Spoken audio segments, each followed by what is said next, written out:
तो last part में Goku अपने मल्टीवर्स में मॉर्टल रेल्म में वापस आ चुका था और उसने बीरस और वीस को भी आज़ाद कर दिया था ग्रैंड प्रिस्ट से। जिसके बाद वो चला गया था यूनिवर्स 11 में वजीटा की खोज में। अब उसके आगे, लेकिन उससे पहले तुम वीडियो को लाइक करो, और अगर तुम्हें ऐसी ही स्टोरीज़ और मूवीज़ देखना पसंद है तो चैनल को भी सब्सक्राइब कर देना, ताकि आगे आने वाली वीडियोस तुम्हें सबसे पहले मिल सकें। खैर, तो गोकू जैसे ही यूनिवर्स 11 में पहुंचता है, गोकू सेंस कर पाता है वजीटा की एनर्जी को। गोकू कहता है, तुम काफ़ी ज़्यादा शक्तिशाली बन चुके हो वजीटा। मुझे तुम्हारी की यूनिवर्स के दूसरे कोने तक सेंस हो रही है। इसके बाद गोकू अपनी आंखें बंद करता है और इंस्टेंट ट्रांसमिशन करके सीधे पहुंच जाता है उसी प्लेनेट पे जहाँ पे वजीटा ट्रेनिंग कर रहा होता है। जब गोकू वजीटा की तरफ देखता है तो पहले तो गोकू समझ ही नहीं पाता है कि ये वजीटा है, क्योंकि वजीटा की जो बॉडी होती है वो थोड़ी सी बल्की हो चुकी थी और उसके चेहरे पे बाल आ चुके थे। गोकू वजीटा के नज़दीक जाता है और कहता है, वजीटा ये तुम हो? ये तुम्हारी बॉडी का क्या हुआ हाल? वजीटा कुछ भी नहीं बोलता है और वो गोकू को गले लगा लेता है। वजीटा कहता है, क्या करॉट, तुम कहाँ चले गए थे हमें छोड़ करके? तुम्हारे पास में तो डार्क इंस्टिंक्ट थी, तुमने उसका इस्तेमाल क्यों नहीं किया उस ईविल एंजल से बचने के लिए? बताओ मुझे क्या करॉट।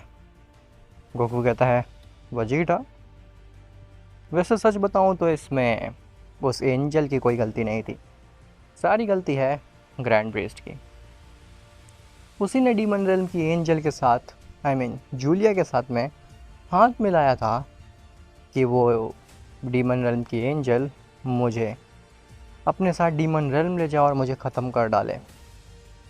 वजीटा कहता है, हाँ मुझे पता है, उस ग्रैंड प्रीस्ट ने ही ऐसा किया था, मुझे पता है।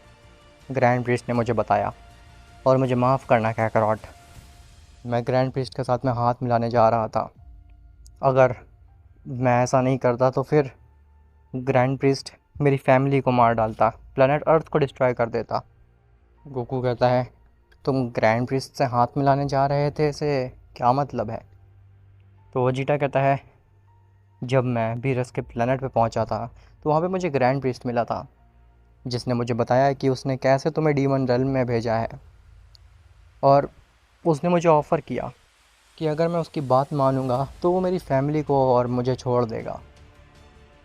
मेरे को अपनी कोई फ़िक्र नहीं थी, लेकिन मुझे अपनी फैमिली के लिए, अर्थ के लिए, तुम्हारी फैमिली के लिए कैकरॉट ऐसा करना पड़ा। मैंने ग्रैंड प्रिंस से हाथ मिला लिया था कि मैं उसकी बात मानूंगा, लेकिन उस ग्रैंड प्रिंस ने मुझे बेलमोड के पास फेंक दिया ताकि बेलमोड अपना बदला ले सके। कुक कहता है, कोई बात नहीं वजीटा, अब मैं वापस आ चुका हूँ। अब हम दोनों मिल करके अपना बदला ले सकते हैं उस ग्रैंड प्रिंस से और सभी डिस्ट्रॉयर्स से जो भी सब में मिले हुए थे। वजीटा कहता है, हाँ बिल्कुल कैकरॉट, लेकिन उससे पहले मुझे तुमसे फ़ाइट करनी है। मुझे देखना है कि तुम्हारी डार्क इंस्टिंक्ट कितनी शक्तिशाली है। गोकू कहता है, तुम्हें ये देखना है कि मेरी डार्क इंस्टिंक्ट कितनी स्ट्रांग है? तुम तो ऐसे बोल रहे हो जैसे कि तुम्हारे पास में डार्क इंस्टिंक्ट से भी कुछ खतरनाक चीज़ है जिसका इस्तेमाल करके तुम मुझे हरा सकते हो। बड़े कॉन्फिडेंट लग रहे हो तुम वजीटा।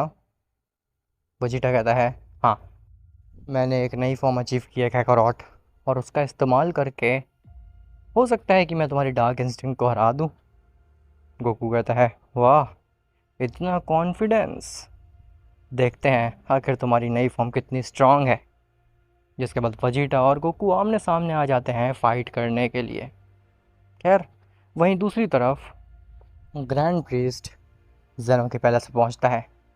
ग्रैंड प्रीस्ट के पसीने छूट रहा होता है, वो काफ़ी ज़्यादा घबराया हुआ होता है।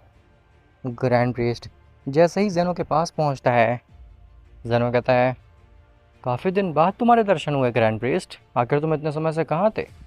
क्या तुम यूनिवर्स 7 की रक्षा कर रहे थे? क्या तुम्हें मेरी एक बार भी याद नहीं आई? और तुम्हारी शक्ल देख करके तो ऐसा लग रहा है कि तुम बहुत बड़ी मुसीबत में हो और इसीलिए मेरे पास में आए हो। बताओ आखिर क्या हुआ है? क्या कोई और डार्क इंस्टिंक्ट अचीव कर चुका है वजीटा? ग्रैंड प्रिस्ट कहता है, लॉर्ड जेनो, मुझे एक चीज़ बतानी थी आपको, वो ये कि मैंने जो भी आपसे कहा वो सब झूठ था। ज़ेनो कहता है, मतलब झूठ था से तुम्हारा क्या मतलब है? जिसके बाद ग्रैंड प्रीस्ट हर एक वो चीज़ एक्सप्लेन करता है ज़ेनो को जो कि उसने झूठ बोली थी, गोकू से रिलेटेड, बीरस से रिलेटेड, व्हीस से रिलेटेड। ज़ेनो भी शॉक्ड रह जाता है। ज़ेनो कहता है, ग्रैंड प्रीस्ट तुम इतने बेवकूफ़ निकलोगे मैंने कभी भी नहीं सोचा था। तुमसे इतनी बेवकूफ़ी भरा एक्शन कैसे हो गया? तुमने उस गोकू को डीमन रेल्म भेज दिया इस उम्मीद में कि वो ख़त्म हो जाएगा। तुमसे बड़ा बेवकूफ़ कोई भी नहीं है ग्रैंड प्रीस्ट।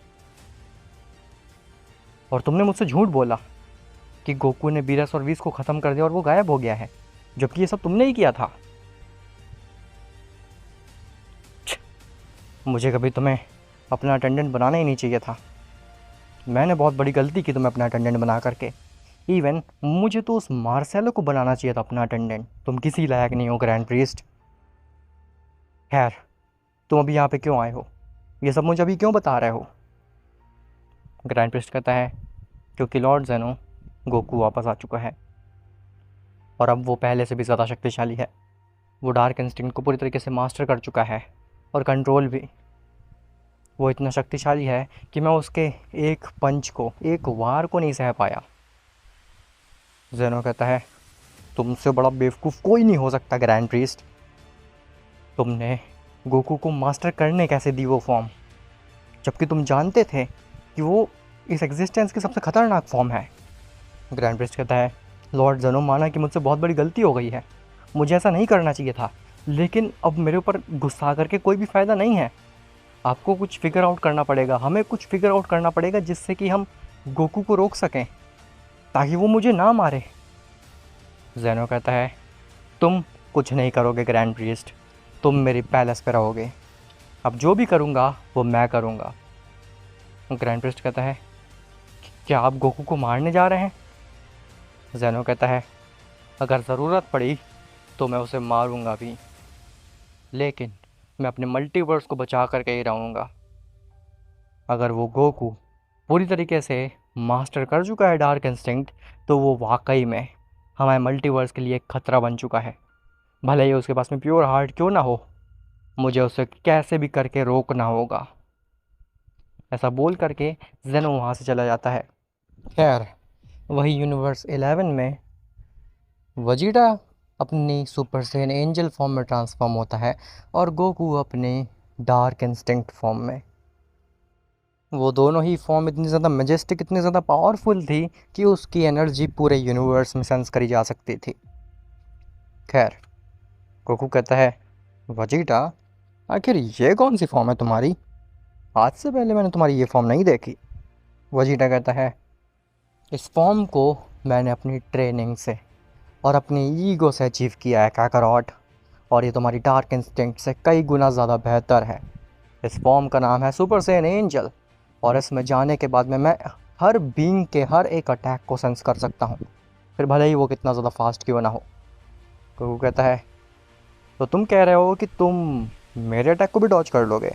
वजीटा कहता है, बिना किसी परेशानी के, कोशिश करके देखो काकारोट। गोकू कहता है, ठीक है वजीटा, लेकिन मैं ये चीज़ पहले क्लियर कर दूं कि मैं तुम्हारे सामने बिल्कुल भी झुकने वाला नहीं हूँ। मैं तुम्हारे सामने अपने पूरे पोटेंशियल से वार करूँगा। तुम्हें वो चीज़ अपने दिमाग में रख करके मुझसे फ़ाइट करनी है। वजीटा कहता है, तब तो और भी ज़्यादा मज़ा आएगा। मुझे पता चलेगा आखिर मेरी फॉर्म वाकई में डार्क इंस्टिंक्ट से ऊपर है या फिर नहीं, जो कि मुझे 100% पता है कि ज़्यादा ही स्ट्रांग है। गोकू कहता है, तुम बहुत ज़्यादा ओवर कॉन्फिडेंट हो। वजीटा कहता है, और हूँ क्यों ना, मेरी फॉर्म ही इतनी ज़्यादा ज़बरदस्त है। ऐसा बोल करके वजीटा अपनी आंखें बंद करता है और कहता है, मेरे ऊपर वार करो काकारोट। गोकू कंफ्यूज्ड रहता है। गोकू कहता है, क्या तुम श्योर हो मैं तुम्हारे ऊपर वार करूं? तुम्हारी आंखें बंद है वजीटा। तुम्हें अगर मेरे अटैक्स को देखना है तो फिर तुम्हें अपनी आंखों को खुला रखना होगा। वजीटा कहता है, तुम बस वार करो मेरे ऊपर। गोकू कहता है, ठीक है। और तभी गोकू वजीटा के गट में एक ज़ोरदार पंच मारता है। जिसे खा करके वजीटा अपने स्टमक पे हाथ रखता है और ज़मीन पे बैठ जाता है। गोकू कहता है, क्या हुआ? तुम तो सारे अटैक को सेंस करने वाले थे, लेकिन मेरा एक गट पंच नहीं सेंस कर पाए। वजीटा कहता है, ओह, ये कैसे हुआ? मैंने एंड्रॉयड 17 से फाइट की, इवन बेलमोंट से फाइट की, उनके अटैक्स को मैंने बहुत ही ज़्यादा जल्दी पढ़ लिया था, लेकिन तुम्हारी मूवमेंट तो मुझे सेंस ही नहीं हुई। ऐसा लगा कि तुम अपनी जगह से हिले ही ना हो। ये कैसे पॉसिबल हो सकता है? तुम सेंस भी नहीं हुए मुझे कि तुम अपनी जगह से हिले हो, और स्टिल तुमने मेरे ऊपर एक वार कर दिया। गोकू कहता है, मैंने तो पहले ही कहा था वजीटा कि मैं तुम्हारे ऊपर पूरे पोटेंशियल से वार करूँगा। मैं ना ही कोई डिस्ट्रॉयर हूँ और ना ही कोई एंड्रॉयड, मैं गोकू हूँ। तुम्हें इस चीज़ को दिमाग में रखना चाहिए था वजीटा। मेरे डार्क इंस्टिंक्ट अभी भी तुमसे कई ज़्यादा गुना स्ट्रांग है। हाँ, खैर, अब खड़े हो जाओ। मुझे पता लग गया आखिर तुम्हारी नई फॉर्म कितनी ज़्यादा शक्तिशाली है। तभी वजीटा गोकू के ऊपर एक पंच मारने जाता है, लेकिन गोकू वजीटा के हाथ को हवा में ही पकड़ लेता है। गोकू कहता है, ओह, तो तुम्हें लगा कि तुम अचानक से ऐसे मेरे ऊपर वार करोगे तो मैं सेंस नहीं कर पाऊँगा? मेरे ऊपर वार करना तो मेरे अटैक से बचने से भी ज़्यादा मुश्किल है। तुम्हें ऐसा क्यों लगा कि तुम मेरे ऊपर वार कर लोगे वजीटा? ऐसा बोल करके गोकू वजीटा के हाथ को छोड़ देता है और अपनी बेस फॉर्म में आ जाता है, जिसके बाद वजीटा भी अपनी बेस फॉर्म में आ जाता है। लेकिन कोई तो उन दोनों की एनर्जी को सेंस कर लेता है, और वो और कोई नहीं बल्कि बेलमॉड ही होता है। बेलमॉड प्लैनेट्स को डिस्ट्रॉय करने के लिए गया होता है मार्गरीटा के साथ में, लेकिन तभी उसे डार्क इंस्टिंक्ट और वजीटा की वही super Sen angel form sense होती है। बेलमॉड जाते जाते ही रुक जाता है। बेलमॉड कहता है, मार्गरीटा, ये एनर्जी, ये तो वजीटा की एनर्जी है। मार्गरीटा कहती है, ये चीज़ पॉसिबल ही नहीं है लॉर्ड, मैंने वजीटा को मार डाला था, ऐसा हो ही नहीं सकता है आपको उसकी एनर्जी सेंस हो जाए। मुझे लगता है आपको गलतफहमी हो रही है। बेलमॉट कहता है, नहीं, मैं पूरी तरीके से श्योर हूँ ये उसी की एनर्जी है। मुझे इस एनर्जी के पीछे जाना है, और इसके साथ साथ मुझे डार्क इंस्टिंक्ट की एनर्जी भी महसूस हो रही है। क्या गोकू वापस आ गया है, या फिर हमारे यूनिवर्स में भी किसी ने डार्क इंस्टिंक्ट सीख लिया है? मुझे इसके पीछे जाना ही होगा। मार्गरीटा, मुझे इस एनर्जी के पीछे ले चलो। मार्गरीटा कहती है, लेकिन मुझे नहीं लगता है कि ये वर्थ होगा, हमारा टाइम वेस्ट होगा लॉर्ड बेलमॉड। इस एनर्जी के पीछे जा करके हमें कुछ भी नहीं मिलेगा, क्योंकि मुझे कुछ सेंस ही नहीं हो रहा है। बेलमॉड कहता है, तुम मेरी बात मानो एंजल, तुम मेरी अटेंडेंट हो, मैं तुम्हारा नहीं, तो जो मैं कहूँ तुम्हें वो करना होगा।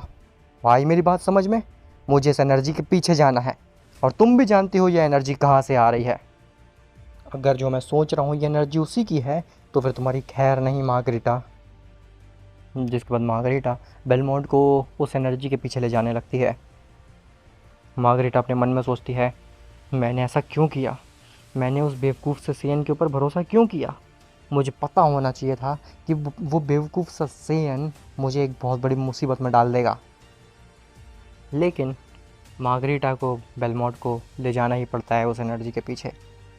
खैर, मार्गरीटा बेलमोंट को उस प्लैनेट के पास लेकर के पहुंचती है जहां पे उसने वजीटा को छोड़ा था।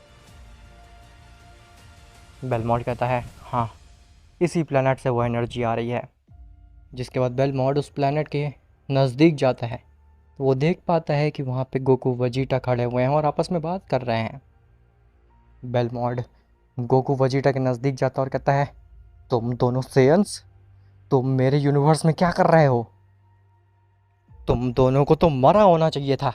मार्गरीटा ने वजीटा को मार दिया था, और गोकू को उस जूलिया ने। तुम यहाँ पे कैसे आए? तो गोकू कहता है, अच्छा हुआ बेलमोंट तुम हमें यहीं पे मिल गए, हम तुम्हारे ही पास आने वाले थे सबसे पहले। मैंने सुना तुमने वजीटा को मारने की कोशिश की। ऐसा बोल करके गोकू बेलमोंट के नज़दीक आता है। बेलमोंट गोकू की आंखों में देखता है तो वो घबरा जाता है। गोकू की आंखों में एक अजीब सा ही खौफ होता है। बेलमोंट देख पाता है कि गोकू अब वो वाला गोकू नहीं रह गया, एक मॉडल वाला गोकू नहीं रह गया है। अब ये सेयन कुछ और ही बन चुका है। गोकू की आंखों में किसी भी तरीके का डर नहीं बचा था। बेलमोड कंफ्यूज हो जाता है कि वो क्या बोले।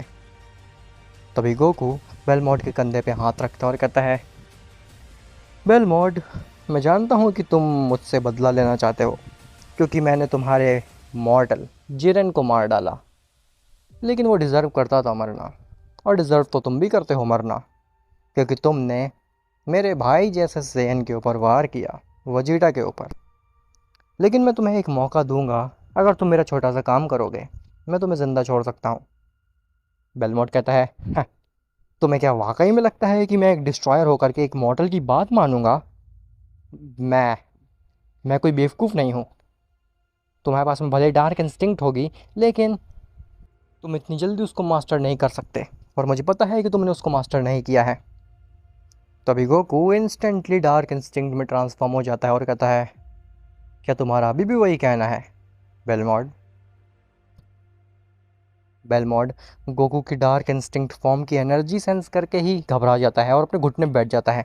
बेलमोड कहता है, बताओ मुझे क्या करना होगा तुम्हारे लिए, मैं कुछ भी करने के लिए रेडी हूँ।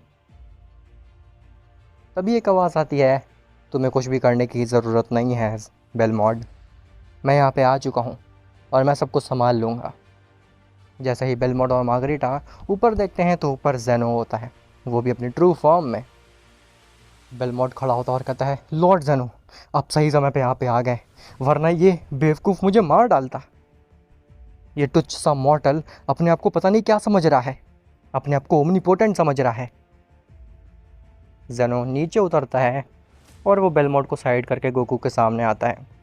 जेनो कहता है, मुझे लगा था कि तुम अपने दिल के काफ़ी साफ़ हो गोकू, और तुम डार्क इंस्टिंक्ट को मास्टर नहीं करोगे, तुम लोगों को हर्ट नहीं करोगे, लेकिन यहाँ तो तुम मेरे डिस्ट्रॉयर को ही अपने साइड करने में लगे हुए हो। आखिर तुम्हारा प्लान क्या है? क्या तुम मेरे ऊपर हमला करने वाले थे, मुझे हराने वाले थे, और ये मल्टीवर्स खुद रूल करने वाले थे? गोकू कहता है, लॉर्ड जेनो, ऐसा कुछ भी नहीं है, मैं ऐसा कुछ भी नहीं करना चाहता था, आप भी जानते हैं इस बात को, और मैं कभी भी आपको हार्म करने के बारे में नहीं सोच सकता। जेनो कहता है, लेकिन मैं तुम्हें हार्म करने के बारे में अभी सोच रहा हूँ। तुम्हारी डार्क इंस्टिंक्ट इस पूरे मल्टीवर्स के लिए एक बहुत बड़ा खतरा है, और मुझे तुम्हें मारना ही होगा गोकू। गोकू कहता है, मुझे लगा था कि आप सही हैं और वो जूलिया गलत है। उस जूलिया ने मुझे काफ़ी ज़्यादा मैनिपुलेट करने की कोशिश की थी। उसने मुझे बताया था कि जेनो और ग्रैंड प्रीस्ट केवल अपना फ़ायदा देखते हैं, उसके आगे उन्हें डिस्ट्रॉयर्स, एंजल्स, इवन मॉर्टल से कुछ भी फ़र्क नहीं पड़ता। मुझे लगा था वो सब झूठ है, लेकिन अब मुझे लग रहा है कि जूलिया सही थी। मैं ही बेवकूफ़ हूँ जो कि जूलिया की बात को ठुकरा करके मॉर्टल रेल्म में आ गया, आपकी तरफ दोस्ती का हाथ बढ़ाने के लिए और डार्क इंस्टिंक्ट को एक अच्छे तरीके से यूज़ करने के लिए। जेनो कहता है, ब्ला ब्ला ब्ला, मुझे पता है कि तुम मुझे मैनिपुलेट करने की कोशिश कर रहे हो गोकू, ताकि मैं तुम्हें इरेज ना कर सकूं, और ये चीज़ तुम नहीं, तुम्हारे अंदर का डार्क इंस्टिंक्ट तुमसे करवा रहा है। लेकिन मैं तुम्हारी बात नहीं मानने वाला हूँ, मुझे तुम्हें मारना ही होगा ताकि तुम इस मल्टीवर्स के लिए ख़तरा ना बन सको। गोकू कहता है, इस मल्टीवर्स के लिए ख़तरा ना बन सकूं या फिर तुम्हारे लिए जेनो? तभी जेनो कहता है, अपनी बकवास बंद करो मॉर्टल, और ऐसा बोल करके जेनो एक की ब्लास्ट मारता है गोकू की तरफ। गोकू उस की ब्लास्ट को अपने हाथ से ही डिफ्लेक्ट कर देता है। गोकू कहता है, अगर आपको मुझसे फ़ाइट ही करनी है तो फिर मैं रेडी हूँ, मैं भी पीछे नहीं हटने वाला जेनो। अब आखिर गोकू और जेनो की फ़ाइट में कौन जीतेगा? क्या जेनो अपने आप को और अपने मॉर्टल रेल्म को बचा लेगा, या फिर गोकू जेनो को ख़त्म करके मल्टीवर्स पर राज करेगा? कुछ भी हो सकता है, जो भी होने वाला है। तुम्हें क्या लगता है मुझे कमेंट में ज़रूर बताना। तो मिलते हैं तुमसे नेक्स्ट पार्ट में, तब तक के लिए बाय बाय।